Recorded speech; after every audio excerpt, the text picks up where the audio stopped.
प्यारे बच्चों, अज असी अपनी जमात 7वीं का पाठ 10वां लै दी वातु तुरदे जाना करन जा रहे हाँ। बच्चों, एक कविता है तो इस कविता विच कवि ने विद्या के महत्व नूं दर्शा के बच्चों नूं वध तों वध ज्ञान हासिल करन दी प्रेरणा दित्ती।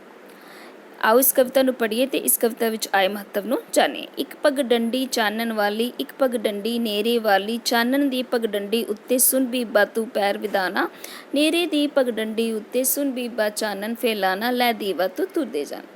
तो इस तरह इस कविता विच कवि ने कहा गया कि एक रस्ता जड़ा है पगडंडी मतलब रस्ता, एक रस्ता जड़ा रोशनी वाला है तो एक रस्ता जड़ा है वो नेरे वाला। नेरे मतलब बच्चों इस विच नेरे नूं अज्ञानता नाल तुलाया गया है अते चानन नूं ज्ञान नाल।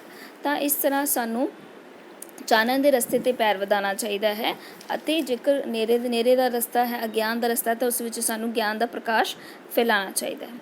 अगला पैरा है, चानन दी डंडी आ तुरिए, वेलड़ा वांगू बैठ न चुरिए, उम्र समय दी गल ना कोई, वक्त पछाने बंदा सोई, सुन बीबा चानन फैलाना, बीते समय वक्त ते की पछताना, सुन बीबा चानन फैलाना, लै दीवा तो तुरदे जान।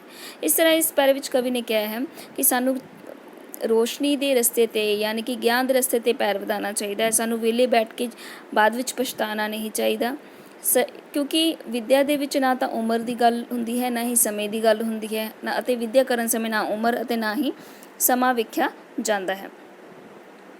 तो इसका जिहड़ा बंदा वक्त नूं पछाण लैंदा है वही असली बंदा है। तो बीते समय तो सानू पछताना नहीं चाहिए, सानू पहला ही ज्ञान फैलाना चाहिए है अते ज्ञान हासिल करना चाहिए। विद्या है जीवन का गहना, गुण वडमूला कदी नहीं रहना, वेले समय च तू भी पढ़ ला, तू भी उठ किताबा फड़ ला। तो इस तो अगे कह रहा है कवि, सिख ले सोना अखर पाउना, सुन बीबा चानन फैलाना, लै दीवा तो तुरदे जाना। इस पैरे दे विच कवि कह रहा है कि विद्या जीवन का गहना है, ये बहुत ही वडमूला गुण है जिहड़ा कभी भी जिंदगी दे विचों लिया नहीं जा सकता, खोया नहीं जा सकता। इसलिए वेले समय तू भी पढ़ लेना चाहिए है और सानू किताबां फड़ के सोने अखर पाने सीख लेने चाहिए हैं। अगले पैरे विच कवि कह रहा है, पढ़े लिखे दा युग है आया, अनपढ़ पिछे है हटाया, कर खेती जां कोई व्यापार, सिक्ख्या बाजो नहीं बाहर, छड़ परे वहमा दा ताना, सुन बीबा चानन फैलाना, लै दीवा तू तुरदे जाना। कवि कह रहा है कि हुण पढ़े लिखे दा युग आ गया है, अनपढ़ व्यक्ति जड़ा है उसनूं किते भी उसकी पुछगिछ नहीं हुंदी। चाहे असी खेती करिए, चाहे असी व्यापार करिए या किसी भी तरह का काम करिए, विद्या के पिछों किसी भी तरह की कोई भी सफलता प्राप्त नहीं की जा सकती, किसी भी काम में असी सफलता प्राप्त नहीं कर सकते। इस करके सानू जड़ा है चानन फैलाना सीख लेना चाहिए है, ज्ञान का प्रकाश फैलाना चाहिए है अते ज्ञान का प्रकाश फैलाने के लिए ज्ञान का दीवा लैके तुरदे जाना चाहिए है। विद्या बाजो कुप हनेरा, विद्या सूरज सोन सवेरा, उठ घोड़े नूं भी सिख पढ़ना, चानन दी पौड़ी जे चढ़ना, छोले फिर सुरगा दा गाना, सुन बीबा चानन फैलाना, लै दीवा तू तुरदे जाना।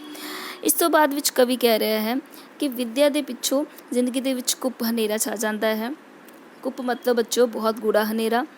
विद्या जिहड़ी है एक सोन सवेरे वांगू उसनूं तुलनाया गया है या उसनूं सूरज का प्रकाश वांगू तुलनाया गया है।